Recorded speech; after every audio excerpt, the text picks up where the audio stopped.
Hey guys, and welcome to my channel. I'm Kristen, and today is a thrift flip furniture makeover for beginners, plus just a few other quick thrift flips or trash to treasure makeovers, whatever you want to call them. I never know what to call them.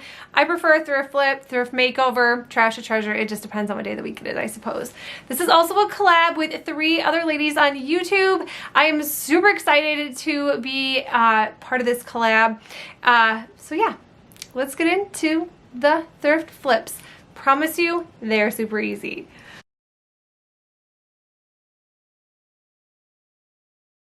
The first project I'm doing is this table. This was only $2 from a yard sale, and I have had it in my garage for going on a year. And the reason why is because I don't like painting the inside of those little magazine holders. But the first thing I'm going to do, I'm actually just going to take the top of this off. I was going to make a sign with the top. I actually still have it. In this video, I decided not to. I decided to go a different way with just a few things. I'm using this Ryobi drill to take everything off, which everything is the top. I'm using this Bosch sander to sand everything down nicely. I want the tops sanded down really nice, and then the edges. And this was not in like the best condition. We had a little bit of wobbliness with the leg, and you know, it was just, I think we had like a little spider nest underneath it. Like I said, it was in the garage. I'm just tightening up the screws that are on each side of this. Those were wiggly wobbly. So yeah, I'm just kind of just putting this little table back together minus the top. And then I'm just going to be sanding it as nicely, as thoroughly as possible. I'm not a person that likes to strip furniture, so you will always see me sand, whether that's the correct way or not. I'm not a professional. I just really, truly enjoy this. So my husband was like getting ready to go to work with his nice like slacks and nice little shoes on. I needed some help because I'm like, okay, this leg is wobbly. Like, what do I do with it? And I couldn't get it off. It was like twisting, and he actually just kind of pulled it off. And then you're going to see in a second, I decided just to sand again, minus one leg. I don't know why, like when it comes to sanding, I have to take breaks in between. I just get kind of bored of sanding. Like sanding is not the most fun. And then I just have a towel to wipe all of, the little sanding dust off. Now right here, I'm actually just using some wood glue. I'm not sure where this came from. It was in our drawer. I decided to use it. It ended up not working. So I ended up just going in with Elmer's wood glue. I think it's Elmer's wood glue. If not, it was Gorilla wood glue. They both work great, so I don't have an issue with that. See, I was like, oh man, it's not working. The look on my face is seriously priceless when it comes to that, because it was just like the saddest thing. So I was going to start off by spray painting this white, and then I realized that this is going to take a ton of spray paint. So this was almost my priming coat. So I always suggest you prime things before you paint, just so the wood color does not bleed through your paint. But you know what? Sometimes I just like whatever's easier. You know, like I said, I am not a professional. You don't have to listen to me. But if you're a beginner and you just want to paint something, I think this is actually perfect. You can get a spray primer if you choose to. I'm actually just using spray paint. And then I was like, okay, yep, this ain't working. This is a primer for sure. Now I'm just going in with the moss green Waverly chalk paint. I love this stuff. And you know what? And it only took one coat in some areas. Some it did take just a little bit more, just depending on where that white spray paint went. But overall, this really didn't take that long. A couple hours, wait for it to dry, come back, touch it up a little bit. And then I did not show in this video using my clear spray paint coat. It's just like a clear coat by Rust-Oleum. It's like $4 or $5. You can pick it up at Walmart, and it just seals your furniture. So yeah, this is all I'm doing. I'm just using a tiny little paintbrush. You could use a bigger one. You could actually probably want to, I probably want to invest in some chalk brushes, like chalk paint brushes. I think it would make my life so much easier. Sometimes it's just hard for me to grab the more expensive items when I know, honestly, in the long run, it's probably going to save me so much more time.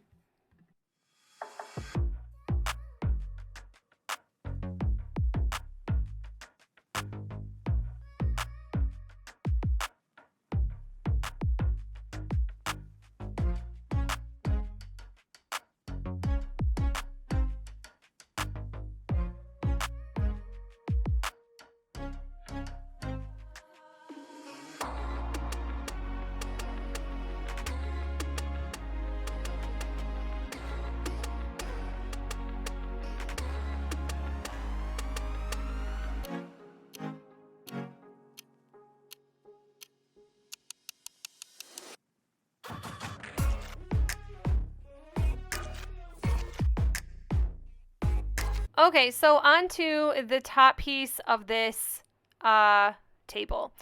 This was actually from a different DIY, so you're going to see like a little bunny butt in the picture. This was in a recent mystery box video we did in the beginning of March. I'm just using this classic gray by Minwax. It is a wood finish stain. I really love this color. But anyways, I've already done this DIY. I'll link that video in the description box if you guys want to check it out. But I just was, in my mystery box was this tray, and I had to redo it. And I have so many trays in my home that I'm like, I don't really want to get rid of this. It's so cute. This is going to be the topper for my table.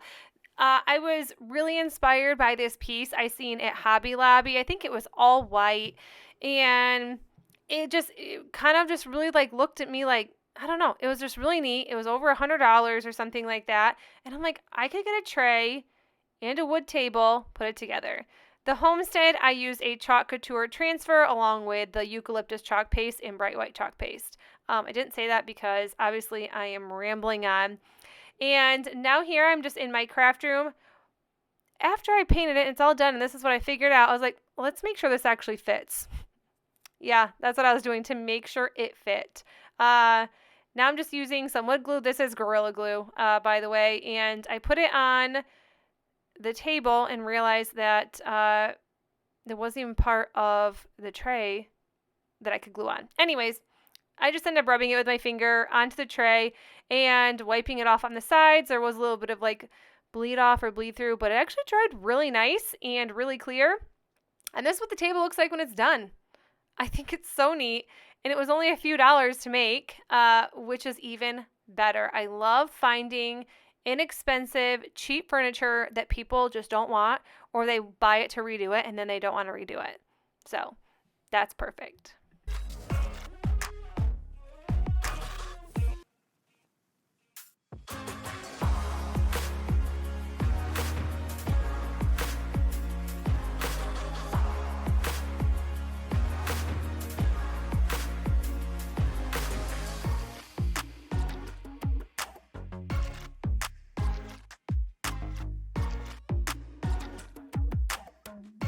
To go along with this table, you need something to put on top of it. So I picked up two different signs. I'll show you the next one in a second, but this one was 79 cents from my little Goodwill bin outlet, and I'm just going to be sanding this down. You don't really have to, but sometimes I feel like the words or the design will kind of bubble up after you paint it. So I just give it a nice little sand on super high speed because sometimes we only can go one speed. My speed is normally super fast. But this is what it looks like. I'm just using the Waverly chalk paint in white to paint the entire thing.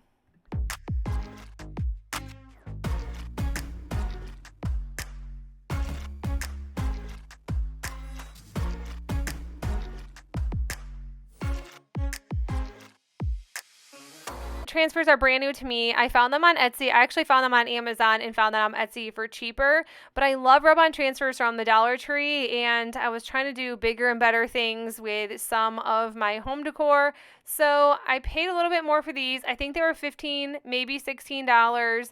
But look at all of the different transfers you have to use. Like, you know, you don't have to use all of them on one project, but I do really want to use these on like a furniture piece really, really bad instead of just signs. But I picked this farmer's market, this fresh organic food, and then these transfers come with this little, it's kind of like a popsicle stick, but it also kind of reminds me of a little baby spatula in some sort of way, and I'm just rubbing the top of this to make sure that transfer goes on to my piece.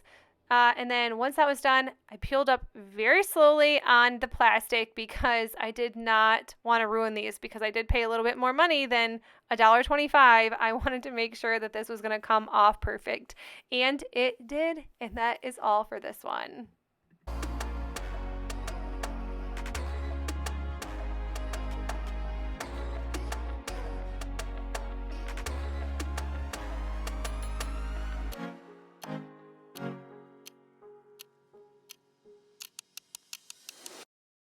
This sign, I want to say this one was 79 cents too. It could have been $1.29. So it was between 79 cents and $1.29. First thing I did with this was sand off those tomatoes because it was leaving a little bulge. Like I said, sometimes it just kind of will bleed through if you try to paint over the top. So always sand if you can. I get it. It's messy. It's kind of annoying, but this is what it looks like. And I'm just going back in with some Waverly chalk paint and ink, which is black, of course. And then I'm just going back over this because I did want this sign to be black. I just did not want those tomatoes. I did do 2 coats of this because it kind of leaves that like weird little like paint lines, and that was something I did not want on here. So yeah, did 2 coats of this. And of course I use the blow dryer because the blow dryer is way easier than waiting for paint to dry. This sign, I decided to use some silkscreen transfers. These are by Folk Art. These were from Michaels. They were $9.99 for both of these. And then if you use a 20% off coupon, you get 20% off. So even better. And you guys know, or maybe you don't if you're new, I am obsessed with using chocolate transfers. I just am. I think they make everything look super high end, although they're a little bit pricey. I feel like if you want a good decor piece in your home, or you're going to keep it or sell it, you want something that looks really nice. But if you don't have the money, these are amazing as well. And like I said, $5 for a transfer, I think that's pretty inexpensive. Although I'd never found chalk paste at Michael's, but I'm just using the bright white chalk paste by Chocolatour, and then I'm going to peel this off. And if I can find these transfers on the Michael's site, I'll link them for you. If not, if I forget, please remind me in the comments if you are interested. If you're not interested, I guess don't even worry about it. But anyways, I'm just going to peel this back, and it comes off perfect, and then you just wash the transfer out, and you can actually reuse them. So that is it for this one. I love the way this looks. I love the way these items came together. I hope you guys enjoyed this video. If you did, please make sure you give it a thumbs up. There'll be a playlist in the description box below so you can check out everybody else's thrift flips for beginners. But that's it. I will see you guys in the next video. Bye!